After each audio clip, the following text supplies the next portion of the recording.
Good morning, children. Welcome back to English class. May you all have a day filled with joy. Today, in this video lecture, children, we are going to learn Grammar Chapter 14 Modal Verbs. What are modals?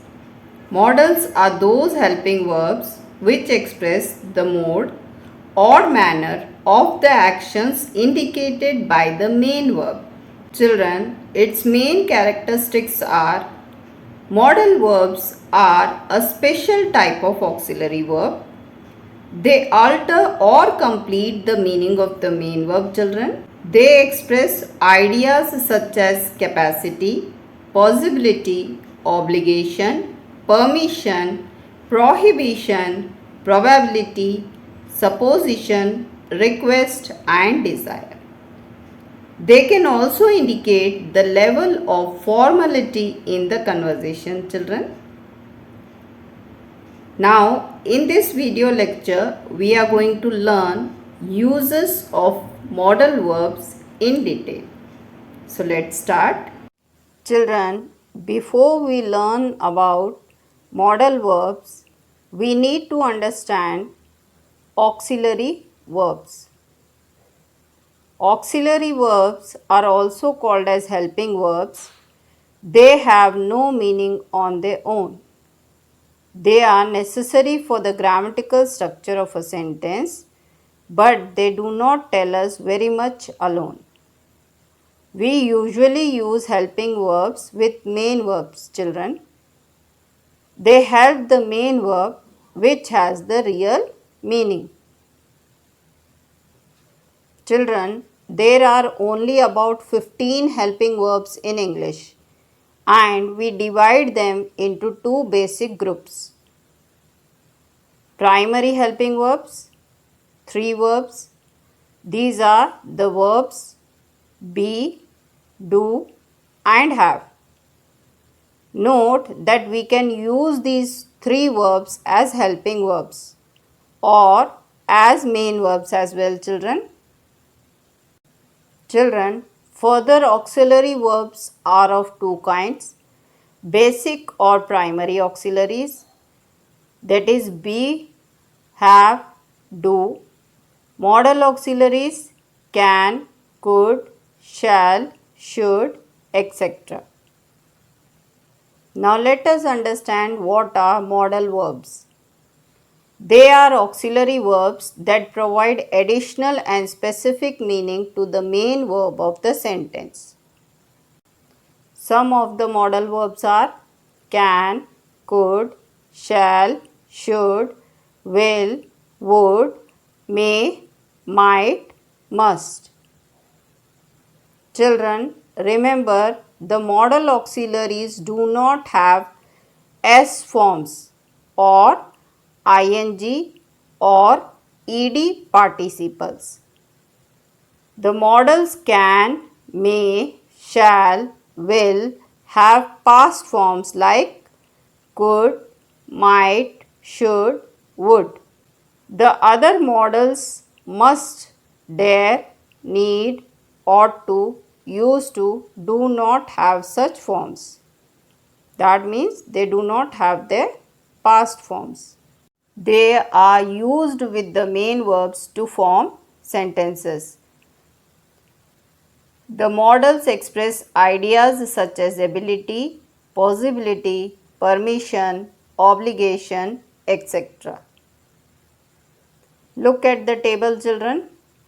You can see negative and contracted negative forms of these modals. Positive can, negative cannot, contracted negative can't.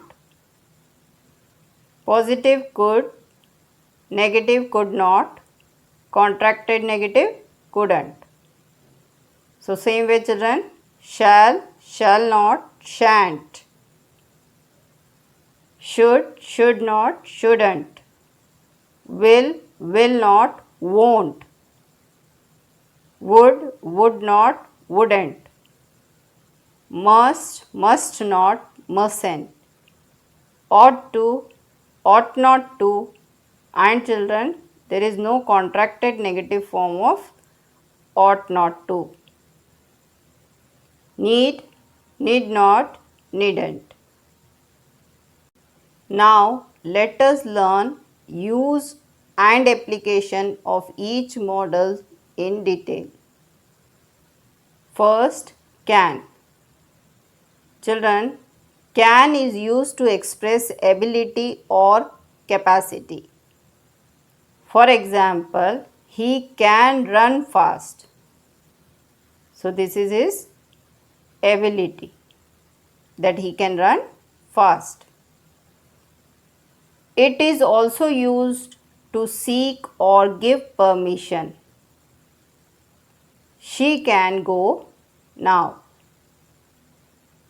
So this is permission granted that she can go now. It also shows possibility. A solution can be found for this problem. So you can see, children, that there is possibility that solution can be found for this problem. It can be used to express one's knowledge or skill. I can drive a car. Know how to. It can be used to request for permission to do something. Can I read your newspaper? Next is could. It is used for making polite requests. For example, could you please lend me your pen? It is used for asking permission. Could I use your scooter, please? So, for asking permission, that could I use your scooter? Could is used to express ability in the past. He could swim when he was young. So, this was the ability which the man possessed when he was young. That time he could swim. It is used to indicate possibility. She could arrive at any time. So, this is possible that she could arrive any time. It can also be used for making suggestions. For example, he could write a letter to her. So, this is a suggestion that he can write a letter to her. Now, uses of may. May is used to express possibility. I may be late for the meeting. It can also express purpose. He died so that we may live. It can be used to give permission. You may come with us if you wish. So, permission has been given that you may come. It is used to express a wish. May you live long. It is used for asking permission. For example, may I speak to you for a moment, please? Uses of might. Might is used to express a distant possibility. For example, India might win the next World Cup. So, this is possibility but not in near future.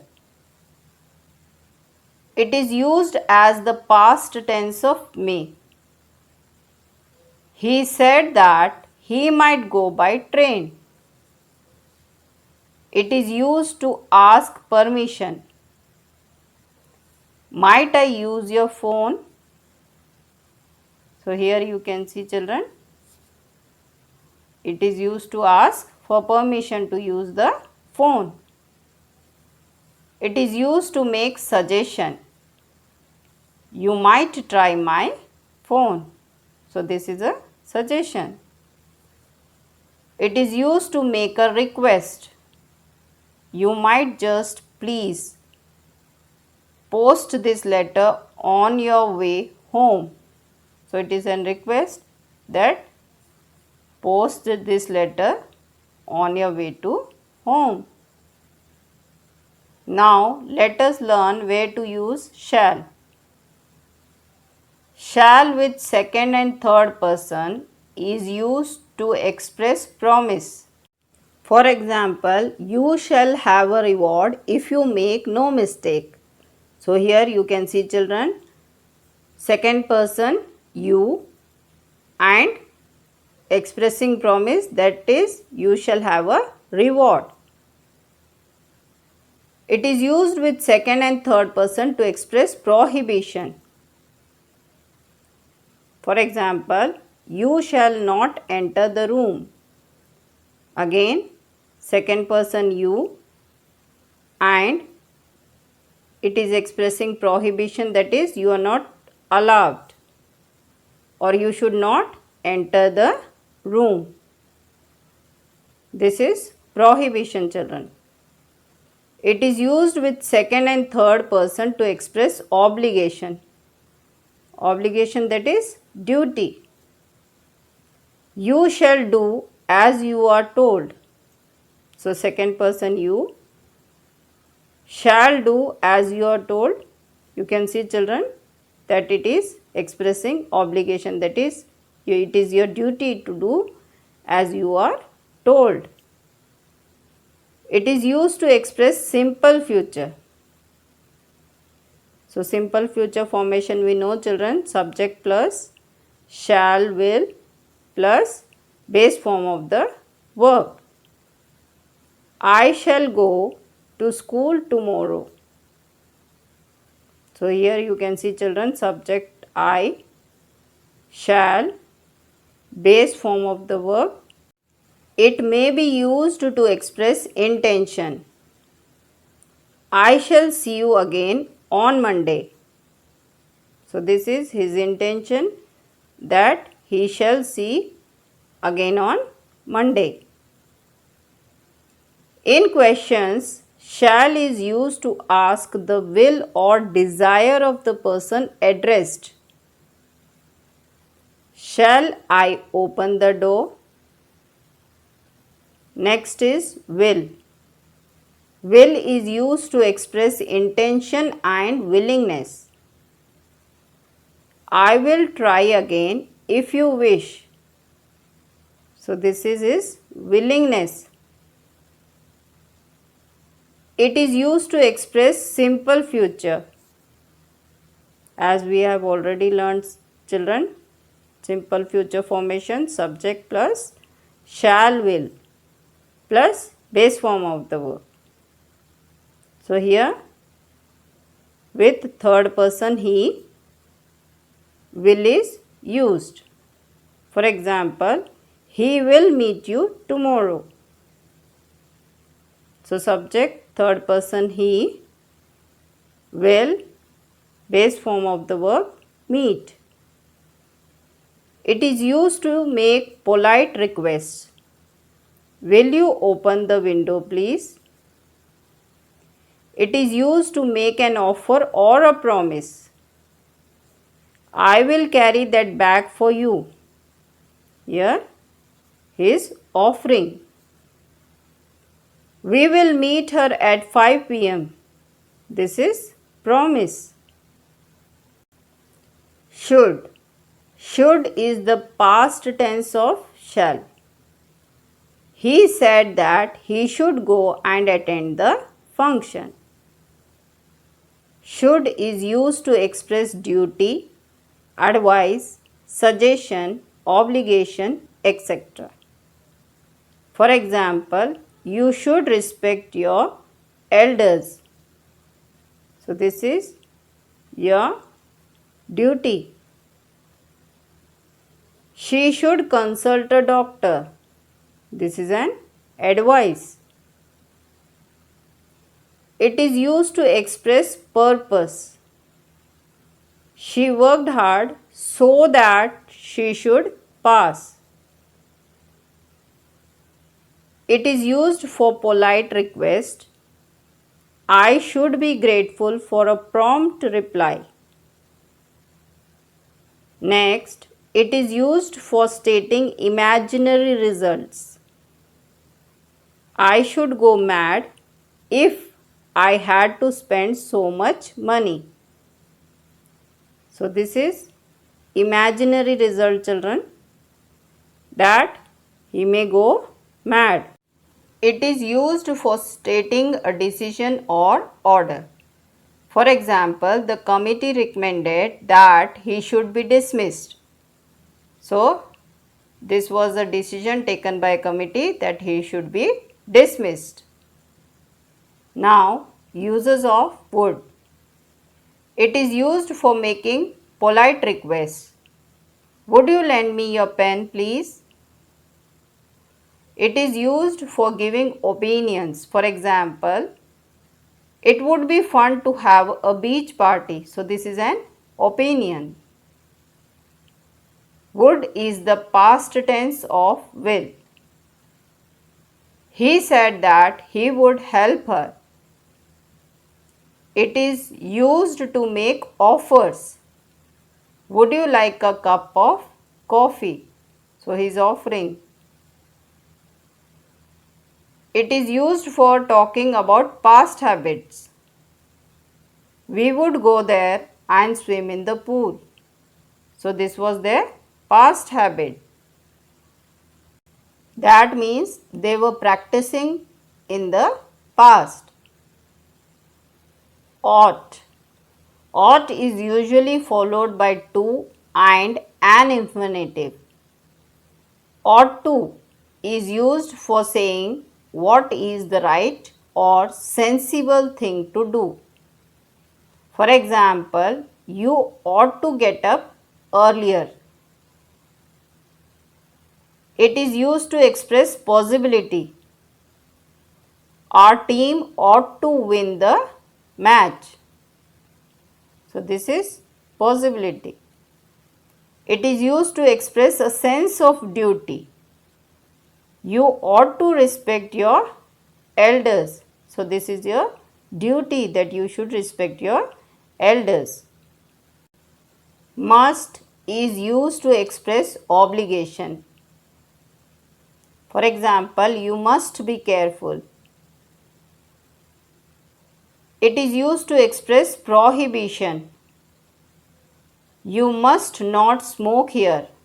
So that means you are prohibited, you are not allowed to smoke here. Must is also used to express compulsion. You must be back by 8 o'clock. So it is compulsory that you should be back by 8 o'clock.